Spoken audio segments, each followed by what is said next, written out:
ஒரு நிமிஷம், ஜஸ்ட் ஒரு நிமிஷம் இமேஜின் பண்ணி பாருங்க. உங்க முன்னாடியே உங்க வாழ்க்கையில ரொம்ப முக்கியமான ஒருத்தர் யாரோ கத்தியோட அட்டாக் பண்றாங்கன்னா, நீங்க என்ன பண்ணுவீங்க? அங்கிருந்து ஓடுவீங்களா? இல்ல காப்பாத்த ட்ரை பண்ணுவீங்களா? இல்ல உங்க உயிரையே பணயம் வச்சு அவங்க முன்னாடி நிக்கிற தைரியம் உங்களுக்கு வருமா? அப்படின்னு கமெண்ட்ல சொல்லுங்க. இதுதான் இன்னைக்கு சிறடி காசு எபிசோட்ல நடந்திருக்கு. சந்தோஷமா இருந்த ஒரு நிமிஷம் ஒரே ஒரு அட்டாக்ல ரத்தமா மாறிடுச்சு. முத்துவ டார்கெட் பண்ணி வந்த கத்தி அதை தடுக்க மீனா என்ன பண்றாங்கன்னு தெரியுமா? அவங்க முன்னாடி நிக்கிறாங்க. அந்த ஒரு செகண்ட் அது காதலா? அது தியாகமா? இல்ல உயிரையே விடுற அளவுக்கு பாசமா? கத்தி நேரா மீனை குத்துற அந்த தருணம், அவங்க கத்துற அந்த சத்தம், முத்துவோட முகத்துல தெரிஞ்ச ஷாக், இந்த சீனை பார்த்தவங்களுக்கு லிட்டரலி உடம்பே கலங்கிடும். ஆனா இதுலதான் பிக்கஸ்ட் ஷாக் இன்னுமே இருக்கு. ஒரு சாதாரண மனுஷன் என்ன பண்ணுவாங்கன்னா, நேரா ஹாஸ்பிட்டல் போயிருப்பாங்க. ஆனா மீனா ரத்தம் வடிஞ்ச காயத்தோட நேரா நாமினேஷன் போட போறாங்க. என்னை யாராலுமே பயமுறுத்த முடியாது அப்படின்னு உலகத்துக்கே சொல்ற மாதிரி தான் இருந்துச்சு அவங்க பண்றது.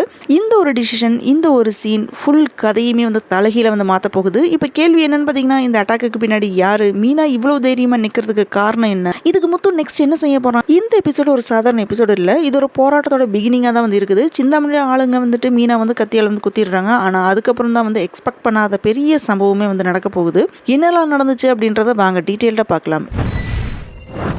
இந்த எபிசோடு சாதாரண எபிசோடு நம்ம நினைச்சிட்டு இருந்தோம். இதுல இருந்து தான் கதை வேற லெவலுக்கு போக போகுது. இன்னைக்கு எபிசோடு ஸ்டார்ட் ஆகும்போது ஒரு டென்ஷன் வைப்ல தான் ஸ்டார்ட் ஆயிருக்கு. எலெக்ஷன்ல மீனாக்கு அதிகமா சப்போர்ட் இருக்கிறத பார்த்த உடனே சிந்தாமணிக்கு உள்ளுக்குள்ள பதறாங்க, பயப்படுறாங்க. இவ இன்னும் ஸ்ட்ராங் ஆயிட்டா நமக்கு ஆபத்தாயிடுமே அப்படின்னு நினைச்சிட்டு என்ன பண்றாங்கன்னு பாத்தீங்கன்னா, காருக்குள்ள போய் உட்காந்துட்டு ஒரு ரவுடிக்கு கால் பண்ணி எல்லாமே ரெடியா அப்படின்னு கேக்குறாங்க.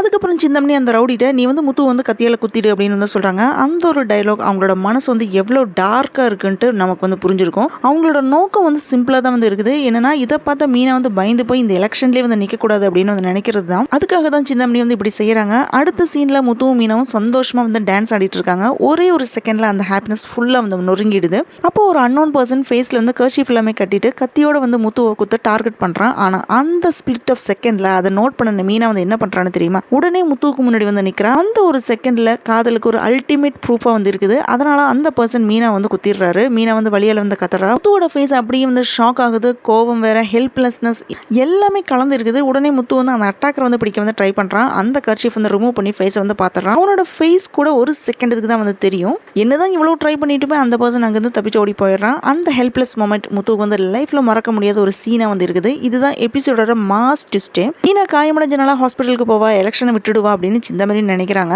ஆனா மீனா என்ன பண்றான்னு தெரியுமா? முதல்ல போய் நாமினேஷன் ஃபைல் பண்ண போலாம் அப்படின்னு சொல்றார். ரத்த காயத்தோடயே போய் நாமினேஷன் ஃபைல் பண்றா. அதுக்கப்புறம் தான் மீனா ஹாஸ்பிட்டல் கூட்டிட்டு போறாங்க. இது ஒரு சாதாரண கரேஜ் எல்லாம் இல்ல. இது ஒரு ஸ்டேட்மெண்டா தான் இருக்குது. என்ன எவ்வளவு பயமுறுத்தினாலுமே நான் பின்னாடி போக மாட்டேன் அப்படின்னு சொல்ற மாதிரி இருக்குது. அந்த சீன் கூஸ் பம்ஸ் லெவல் செம்மையா இருந்துச்சு. டாக்டர் காயத்துக்கிழமை கட்டு போட்டுட்டு ரெஸ்ட் எடுக்க சொல்றாரு. அதுக்கப்புறம் முத்து மீனா வீட்டுக்கு கூட்டிட்டு வரான். வீட்டுக்கு வந்த உடனே யூஸ்வலா விஜய் பிளேம் கேம் ஆரம்பிக்கிறாங்க. இப்ப விஜய் என்ன சொல்றாங்கன்னா, இதுக்கு தானே நான் ஆரம்பத்துல இருந்து எலெக்ஷன்ல நிக்க வேண்டாம்னு சொன்னேன். இவன் எலெக்ஷன்ல நிக்க போறேன்னு சொன்னா, இப்ப இவனால எணிச்சு கூட நிக்க முடியாம படுத்து கிடக்குற அப்படின்னு ஆஷுஷ்ல திட்டிட்டு இருக்காங்க. ஆனா இங்க தான் அண்ணாமலை கேரக்டர் ஃபுல் ஸ்ட்ராங்கா வருது. அப்போ அண்ணாமலை விஜயா திட்டுறாரு. அப்புறம் என்ன சொல்றாருன்னு பார்த்தீங்கன்னா, இனி இந்த விஷயத்தில் நீ தலையிடக்கூடாது அப்படின்னு ஸ்ட்ரிக்டாக சொல்லிடுறாரு. ஃபேமிலி சப்போர்ட் ஷிஃப்ட் ஆகுது. இதுவே ஒரு பெரிய ஹிண்டாக இருக்குது. எல்லாமே முடிஞ்சதுக்கப்புறம் மீனும் இமோஷனலாக ஒரு பெரிய டிசிஷன் சொல்றா. என்னால் உங்களோட உயிருக்கு ஆபத்து வருது, அதனால இந்த நாமினேஷன் வாபஸ் வாங்கிடலாம், இந்த எலெக்ஷனில் நான் போட்டியிட மாட்டேன் அப்படின்னு சொல்றா. அந்த டைலாக் கேட்கும்போது அவளோட மனசு எவ்வளோ அஃபெக்ட் ஆயிருக்கு அப்படின்னு கிளியராக காமிக்குது. அதை கேட்ட முத்து கோவப்படுறான். இது எல்லாமே சிந்தாமணியோட வேலை தான், நம்மளை பயமுறுத்தற்காக வேண்டி தான் இப்படி பண்ணிட்டு இருக்கா. நீ எலெக்ஷன் ஜெயிச்சு அவங்களுக்கு பதிலடி கொடுக்கணும் அப்படின்னு சொல்றான். அப்போ அண்ணாமலையும் சேம் சைடில் நிற்கிறாரு. வாபஸ் வாங்கக்கூடாது அப்படின்னு சொல்கிறாரு. இது ஒரு ஹஸ்பண்ட் சப்போர்ட் மட்டும் இல்லை, இது ஒரு போராட்டத்தோட பிகினிங்காக தான் இருக்குது. அதுக்கப்புறம் முத்து என்ன பண்ணுறான்னா, செல்வத்துக்கு கால் பண்ணி அந்த ரவுடியை பற்றி விசாரிக்கிறான். அவன் தப்பிச்சு போயிட்டு இது எல்லாமே சிந்தாமணியோட வேலையை தான் இருக்கும் அப்படின்னு செல்வம் சொல்கிறான். இங்கிருந்து தான் இந்த ஸ்டோரி இன்வெஸ்டிகேஷன் மோடுக்கு போகுது. மீனாவை பார்க்க அவங்க ஃபேமிலியில் இருக்கிறவங்க எல்லாருமே வராங்க. அவளோட அம்மா சீதா, ஸ்ருதி, ஸ்வேதா அப்படின்னு எல்லாருமே வீட்டுக்கு வராங்க. அவங்கள பார்த்த உடனே மீனா அழுகிறா. அப்போ அவங்க மீனாவை சமாதானப்படுத்திட்டு என்ன சொல்கிறாங்கன்னா, நீ கண்டிப்பாக இந்த எலெக்ஷன் போட்டி போடணும், கண்டிப்பாக இந்த எலெக்ஷனில் நீ ஜெயிக்கணும் அப்படின்னு சொல்கிறாங்க. இதுதான் அவளுக்கு எகெயின் ஸ்ட்ரென்த் கொடுக்குற ஒரு மொமெண்டா இருக்குது. இந்த எபிசோட்ல என்னெல்லாம் இருந்துச்சுன்னு பார்த்தீங்கன்னா, ஒரு காதல், வில்லத்தனம், தைரியம், ஃபேமிலி சப்போர்ட், ரிவெஞ்ச் பில்டப் எல்லாமே இருந்துச்சு. இது ஒரு டேர்னிங் பாயிண்ட் எபிசோடா இருக்குது. இங்கிருந்து ஸ்டோரி ஃபுல்லாவே ரிவெஞ்ச், பாலிடிக்ஸ், இமோஷன் மிக்ஸ் எல்லாமே கலந்து எக்ஸ்ப்ளோர்ட் ஆக போகுது. ஒரு கத்தி குத்து, ஒரு ரத்த காயம், இதோட எல்லாமே முடிஞ்சிடும் நினைச்சீங்களா? இல்ல, இதுதான் பிகினிங்கே. மீனா இன்னைக்கு எடுத்து அந்த ஒரு முடிவு, ரத்தம் முடிஞ்ச கையோட நாமினேஷன் போடுற அந்த ஒரு தைரியம், அது அவங்க வழியை மட்டும் காமிக்கல, அது அவங்களோட மனசு எவ்வளவு ஸ்ட்ராங்கா இருக்கு அப்படின்னு உலகத்துக்கே கத்தி சொல்கிற மாதிரி வந்து இருக்குது. ஆனால் இந்த கதையில் இன்னொரு பெரிய புயல் ஒன்று வரப்போகுது. முத்து வந்து இப்போ வரைக்குமே ஒரு சாதாரண மனுஷன் மாதிரி வந்து இருந்திருக்கலாம். ஆனால் இனிமே அவன் மனசில் இருக்கிற கோபம், இதுக்கு பின்னாடி யார் இருக்காங்க அப்படின்னு கண்டுபிடிக்கிற அந்த வேகம்,